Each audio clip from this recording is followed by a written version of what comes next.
বুকের মধ্যে ক্রোয়েশিয়া নামক ব্যথাটা যাদের আছে তারাই কেবল বুঝতে পারবে এই জয়টা ক্রোয়েশিয়ার মতো দলের বিপক্ষে ব্রাজিলের জন্য কতটা স্বস্তির, কতটা আনন্দদায়ক।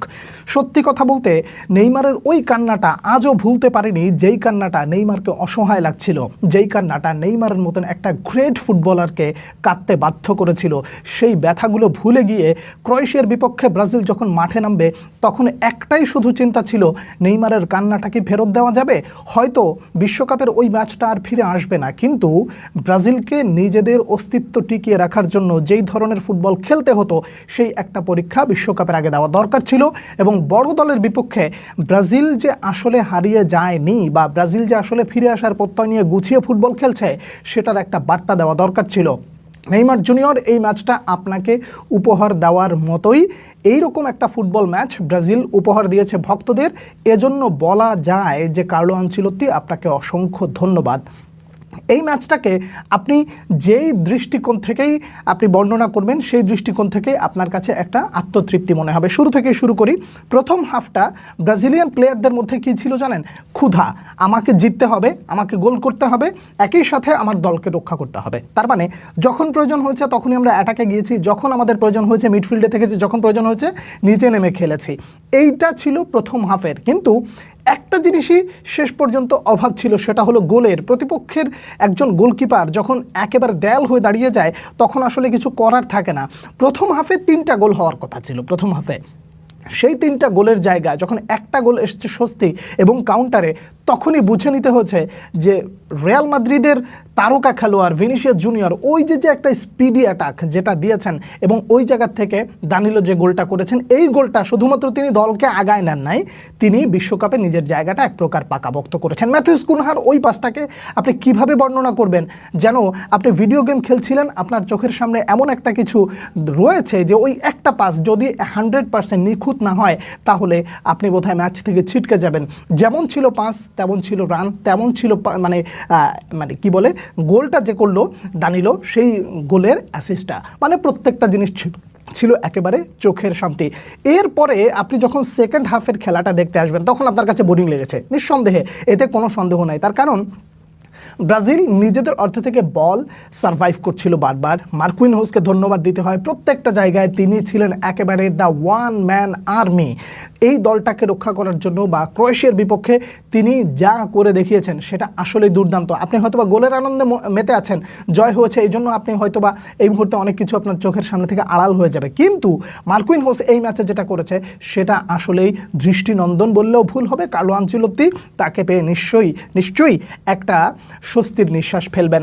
এই জায়গা থেকে একটা জিনিস বলতে হয়, তা হলো প্রথম হাফে আপনি যে ক্ষুধাটা দেখেছেন সেকেন্ড হাফে সেই ক্ষুধাটা ওইভাবে পাওয়া না গেলেও একটা জিনিস বোঝা গেছে, তা হলো নিজেদেরকে ডিফেন্ড করতে শিখতে হবে। তার মানে যখন গোলের প্রয়োজন ছিল আমরা গোল করেছি, এখন তারা ডিফেন্স ভেঙে দিয়ে বা নিজেদের অর্ধ থেকে বেরিয়ে এসে আমাদেরকে যখন তারা চেপে ধরবে তখন আমরা নিজেদেরকে কীভাবে ডিফেন্ড করতে পারি এই জায়গাটা কার্লো আনচেলত্তি খুব ভালো করে মোটামুটি পরীক্ষা করে নিলেন। কিন্তু দুঃখজনক হলেও সত্য, গোলকিপারদের এই অফেন্সিভ মেন্টালিটি আসলে কবে নাগাদ শেষ হবে এটা আসলে জানি না।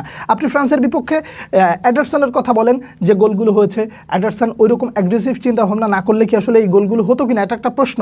কিন্তু বেন্তোর ক্ষেত্রে আপনি এই প্রশ্নটা করেন, দুজন ডিফেন্ডার প্রায় ধরে ফেলছিলেন, কিন্তু সেই জায়গা থেকে বেন্তো এগিয়ে আসলেন এবং গোলটা কনসিড করলেন। এরপরে এন্দ্রিক নামলেন, তারপরে ইগোর থিয়াগো নামলেন, রায়া নামলেন এবং ব্রাজিলকে অন্যরকম একটা ব্যাকআপ প্রশান্তি দান করলেন। ব্যাকআপ প্রশান্তি কেন বললাম বলুন তো? বেঞ্চ থেকে নেমে এসে ব্রাজিলকে এরকম একটা জয় দেওয়াটা আসলে যে দরকার ছিল সেইটা ব্রাজিল এতদিন ধরে খুঁজছে, ভক্ত হিসেবে আপনিও খুঁজছিলেন, এবং এক গোলে যখন ড্র হয়ে গেছে সেই সময়টা থাকা অবস্থায় আপনি চিন্তা করছিলেন যে এইভাবেও কি আসলে ম্যাচটা মানে ড্র করব, এই যে বাজে ফুটবল খেলবো সেকেন্ড হাফে, এইটা এক ধরনের স্ট্র্যাটেজি, এটা আপনাকে মেনে নিতে হবে। এবং ইগোর থিয়াগোর গোলের পরে যে রিয়াকশানটা, এই রিয়াকশানটাকে আপনি আসলে কীভাবে বর্ণনা করবেন? এইগুলো আসলে ব্রাজিলের জন্যই জন্ম হয়েছে। তার মানে যে আমি ব্রাজিল দলের জন্য কবে একটা সুযোগ পাবো এবং সেই সুযোগে নিজেকে প্রমাণ করব। এন্দ্রিক বলটা হাতে নিলেন, দাঁড়িয়ে থাকলেন, কার্লো আনচেলত্তি সাইড আউট থেকে ইগোর থিয়াগোর কথা মেনশন করে বললেন তাকে দিয়ে পেনাল্টিটা নেওয়াও, কারণ সে আত্মবিশ্বাসী, ইপিএলে ভালো করছে।